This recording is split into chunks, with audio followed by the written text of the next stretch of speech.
Hello, good morning. My name is Courtney and welcome to my YouTube channel. This is my first proper YouTube video. I've tried to film this a couple of different times about a couple of different things, books I've been reading at the time, things like that, and I've never gotten all the way through, so fingers crossed we do for this one. So for my first video, I thought that I would do the Booktube Newbie Tag, challenge, whatever. I have my laptop down here with all the questions, so if I keep looking down, that's why. Yeah, welcome. So the first question is, what is unique about this channel? And I guess there's a couple of things that spring to mind, and they may just seem unique to me because of the side of the internet that I'm on, but I don't know a lot of Australian booktube people. They don't come up a lot on my YouTube feed. It's always people who are British or American, basically always. So I think that it would be nice to have an Aussie voice on here. The other thing is, I guess, my personal life experiences, what I've been through, where I've lived, all of that. I think everyone has a unique voice to bring and a unique perspective on books. Everyone has their own tastes and things like that. And I think it will be fun to just explore things through, I don't know, explore the things that I like and things that I don't like and why I like things. Because I'm someone who, I like to read for fun, and I also like to read for like deeper books, for like knowledge, or because they say something. You know, not everyone likes to just read fun books. I'll read a bad book and enjoy it because it's fun, but it's poorly written, and I'll still rate it highly because it was fun. And then I'll read another book which is actually well written and enjoy that as well. So I think it's good to kind of have both sides of that perspective in here. Yeah, I guess that's all I have to say for the first one. I think everyone kind of has a unique voice, and I think that from what I've seen, Booktube builds a pretty big community, and you get lots of conversation and you get lots of different voices and stuff in there. So that will be really nice to explore as well. Okay, question number 2, why do you love reading? I have been reading for as long as I can remember. I was reading like short, I don't know if you can call them novels, like middle grade books or whatever, when I was like 5 and 6. I've been reading forever. My mum is a really big reader, and she influenced me pretty heavily on, when I was younger, I guess, the style and types of books and stuff that I was reading. So obviously I have Harry Potter here. I've been reading Harry Potter for most of my life.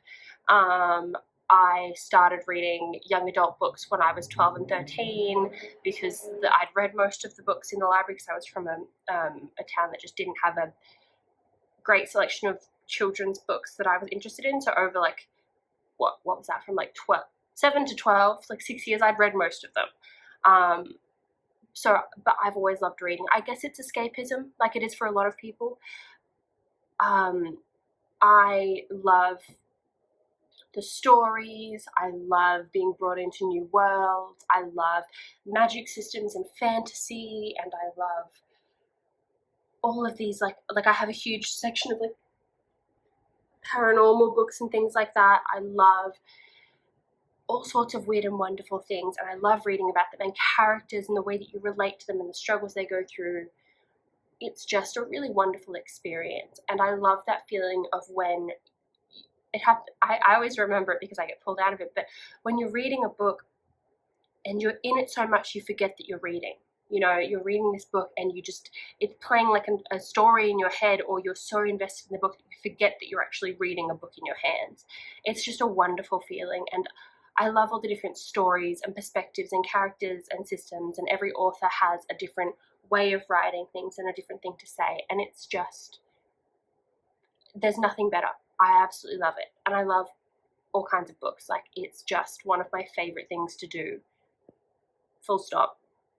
And I think books connect people as well. Like, you know, you have book clubs, there's Booktube, there's all these different ways that books connect people. My mum and I talk about books a lot because she's a huge reader as well, and she'll recommend me books, and it kind of goes back and forth like that. And even my sisters who were not big readers growing up, now now that we're all kind of adults and have moved out of home, have started reading and found their genres and all of that, and we can connect over books, and it's a really wonderful experience, I think, and I've really enjoyed reading and connecting with people over that as well. Okay, next question. Favorite books? I always hate answering this question because I have so many books that I would consider favorites and books that I reread over and over again. So maybe I'll split this into two categories, which is books that I reread regularly because I love them so much, and then favorites other than that. Because a lot of the books that I read that I reread regularly are not widely considered to be like great literary books or just good books. Generally, a lot of them are considered to be like lower brow or like books I would read for fun, I would say. So Twilight. Oh, over here. I reread Twilight at least once a year, maybe twice. All four of them. Love it. Love Twilight. I think it's so fun. I think it's just a good escapism. Love the movies. Fantastic. Love them. Don't know why, just love them. I don't actually know where it is. Oh, it's up there. Pride and Prejudice. Love Pride and Prejudice. Again, I reread that at least once a year. It's just one of my favorite books. It's such an easy read as well. I really adore Pride and Prejudice. I'm trying to think of what else I read often.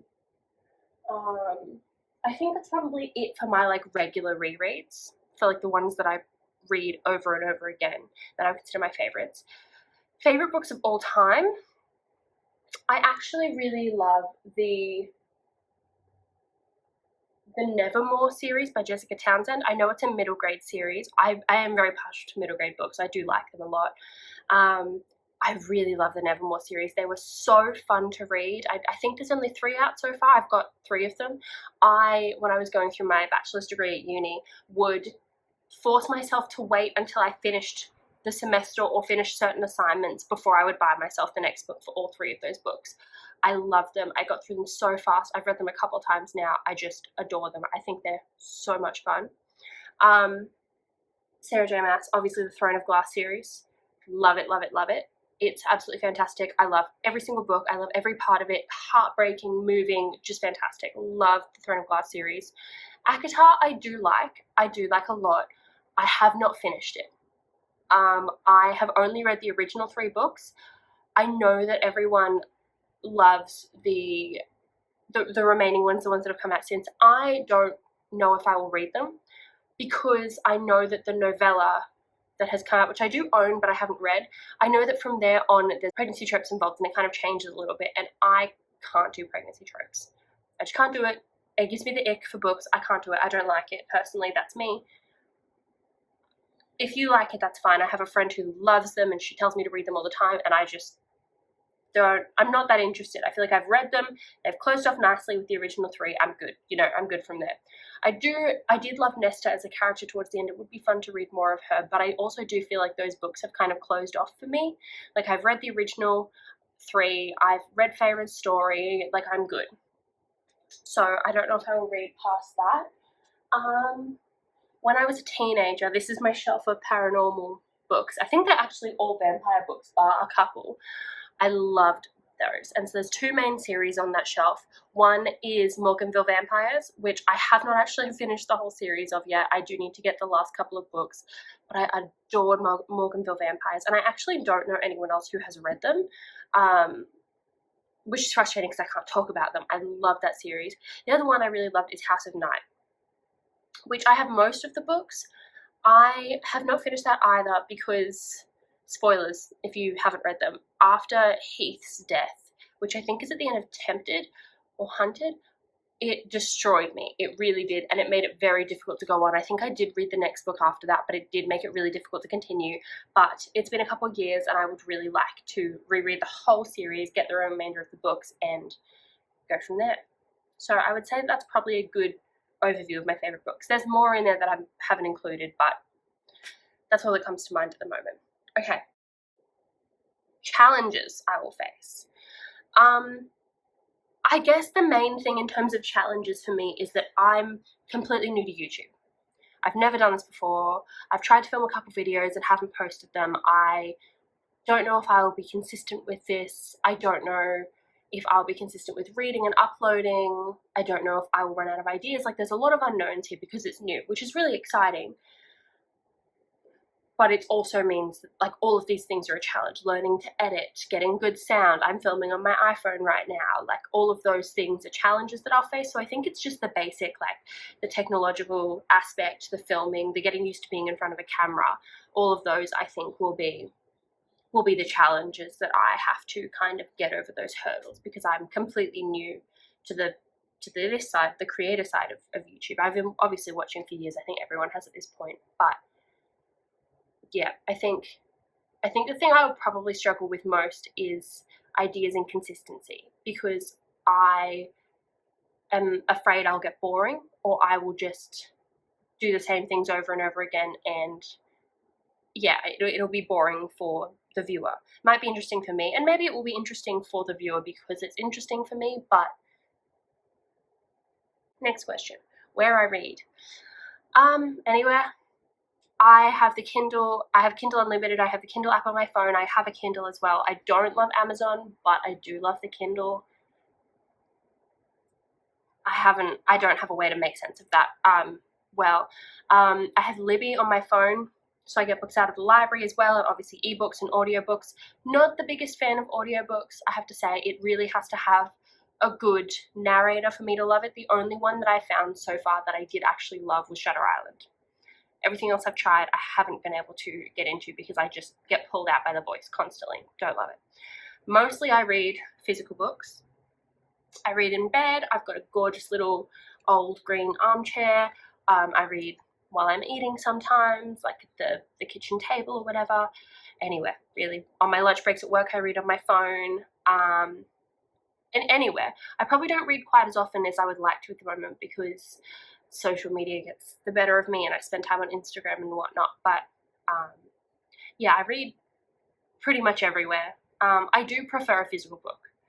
I love the feeling of a physical book and sitting in a chair or laying in bed and just reading for hours. That is my favorite pastime, the best way to read a book for me personally.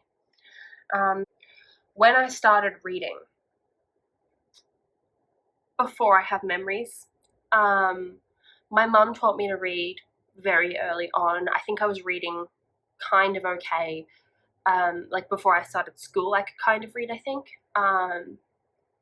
I've been reading for a very, very long time. My tastes have changed a little bit over that time, but they've stayed pretty consistent, to be honest. I've always loved fantasy and magic and the supernatural and you know, things like that. Yeah, when I was really, really young, before I really got memories for it, and I've read so many books that I don't remember most of them. And so I've reread books that I've read before and forgotten that I've read. I'm absolutely sure I've done that. But yeah, for a very long time ago. I'm 23, so maybe 20 years ago, which sounds a little bit weird for a 23-year-old to say, but I feel like that's probably true. Favorite genre. I think my favorite genre is probably fantasy. However, I do also really love paranormal. I love horror, and I love classics. And I think that covers most of them. I do love classics. I have a shelf dedicated to classics up the top of this bookcase with Pride and Prejudice and all that are on. I'm reading Wuthering Heights at the moment, actually. But I think fantasy and paranormal is most of what I read. Even a lot of the romances that I read are fantasy or paranormal romances. Like, those all feed into each other. So I would say they're probably the favorite genres. That's most of what I've collected. Yeah, 99% of my books I would say are fantasy. And then I've got non-fiction and classics. And I think that's a Stephen King shelf, so like horror, I guess. But that's pretty much all that I own, and it's most of what I read. So, and my book collection. These are my bookshelves. You can't see because the camera's too high, but I also have about 7 or 8 piles of books just around me here that don't fit on these shelves. I have packed them as much as I can possibly fit in. I desperately need a new bookshelf, and I just haven't gotten around to it. I've just moved into this apartment like 2 or 3 months ago, and I've been trying to get furniture and things like that because it's one of those old Aussie houses that does not have any built-in storage, so I've had to buy all of my storage, and the books have just fallen to the wayside for the moment. So I have a lot of books. I've got Harry Potter, Twilight, the whole Witcher series is there, along with the Aragon series. I've got the Sarah J Maas shelf plus the Cruel Prince. I've got my middle grade books up on the top shelf, along with, oh, I left out of my favourite section, anything by J. Kristoff. I haven't read the Illuminae series. I love Empire of Vampire. I love the Nevernight trilogy. Love it. I have a section dedicated to him up on my top shelf there. Yeah, and then I've got just stacks and stacks of books. I recently bought the works of Oscar Wilde in a thick volume, which is, I'm very excited to kind of slowly dig through. I also have books sitting in my room. I have the entire Ranger's Apprentice series, which I think is 12 books, sitting on my bedroom floor at the moment next to my bedside table. I've got Wuthering Heights on my bedside table at the moment.